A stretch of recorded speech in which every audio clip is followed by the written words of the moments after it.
हरियाणा के 3 जिलों में 10 साल से पुराने डीजल वाहनों और 15 साल से पुराने पेट्रोल वाहनों पर सख्ती शुरू होने जा रही है। हालांकि इन तीनों जिलों में यह सख्ती 4 माह बाद यानी 1 नवंबर से लागू होगी, लेकिन दिल्ली में इसे 1 जुलाई से शुरू कर दिया जाएगा। सबसे पहला कदम होगा कि इन वाहनों को किसी भी पेट्रोल पंप पर पेट्रोल डीजल नहीं दिया जाएगा। इसके लिए सभी पेट्रोल पंपों पर विशेष ऑटोमेटिक नंबर प्लेट रीडर कैमरे लगाए जाएंगे। दूसरी सख्ती के रूप में वाहन चालकों पर भारी जुर्माना लगाया जाएगा। एनसीआर क्षेत्र में यह जुर्माना कितना होगा, इसका अभी तक खुलासा नहीं किया गया, मगर दिल्ली में 4 पहिया वाहनों पर 10,000 और 2 पहिया वाहनों पर 5,000 रुपए का जुर्माना निर्धारित किया गया। केंद्रीय वायु गुणवत्ता प्रबंधन आयोग यानी commission of air quality management CAQM ने यह आदेश हर रोज बढ़ते पॉल्यूशन को कंट्रोल करने के लिए जारी किए हैं।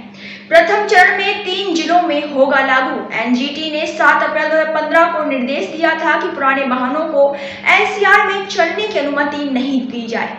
सुप्रीम कोर्ट ने भी 29 अक्टूबर 2018 के अपने आदेश में कहा था कि ऐसे एंड ऑफ लाइफ वाहन एनसीआर में नहीं चलेंगे।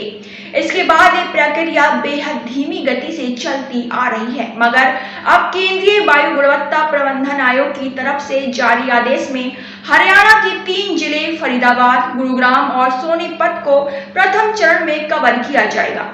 फरीदाबाद में ही 105 पेट्रोल पंपों में संचालित हो रहे हैं। इन वाहनों को पेट्रोल डीजल ना मिले, इसे लेकर सभी पर ऑटोमेटिक नंबर प्लेट रीडर कैमरे लगाए जाएंगे। कैमरे लगाने की डेडलाइन 31 अक्टूबर रखी गई है। वाहन की पहचान पंप के एंट्री पॉइंट पर ही हो जाएगी।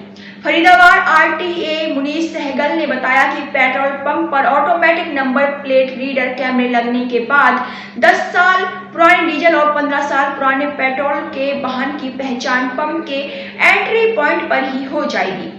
सॉफ्टवेयर की मदद से संबंधित वाहन की पूरी जानकारी मिलेगी। यदि वाहन 10 व 15 साल पुराने हो गए हैं तो उन्हें डीजल पेट्रोल देने से इनकार कर दिया जाएगा, क्योंकि ये सॉफ्टवेयर नंबर प्लेट को स्कैन करके वाहन डेटाबेस से जानकारी प्राप्त करते हैं।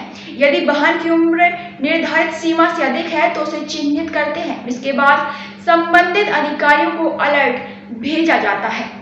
आयोग की ओर से जारी आदेश में प्रथम चरण के बाद साल 2026 में दूसरा चरण शुरू होगा। इसमें भी 1 नवंबर 2026 से ही शुरू किया जाएगा। इसे एनसीआर के सभी अन्य जिलों में एंड ऑफ लाइफ वाहनों को पेट्रोल डीजल देने पर रोक लगा दी जाएगी। यदि 30 अक्टूबर तक ये सभी वाहन सड़क से नहीं हटे तो 1 नवंबर से पेट्रोल पंपों पर डीजल अथवा पेट्रोल नहीं दिया जाएगा। इसके साथ ही वाहन चालकों से भारी भरकम जुर्माना भी वसूला जाएगा। फरीदाबाद परिवहन विभाग के आंकड़ों पर नजर डालें तो 10 साल पुराने जिले में 1.63 लाख वाहन RTA में पंजीकृत हैं। ये सभी वाहन कमर्शियल हैं। डीजल वाहनों की बात करें तो 10 साल पुराने 1,24,000 वाहन पंजीकृत हैं। इनमें पेट्रोल के 3600 और CNG के कुल 36,000 वाहन हैं। इसके अलावा निजी वाहनों का पंजीकरण SDM कार्यालयों में होता है। फरीदाबाद और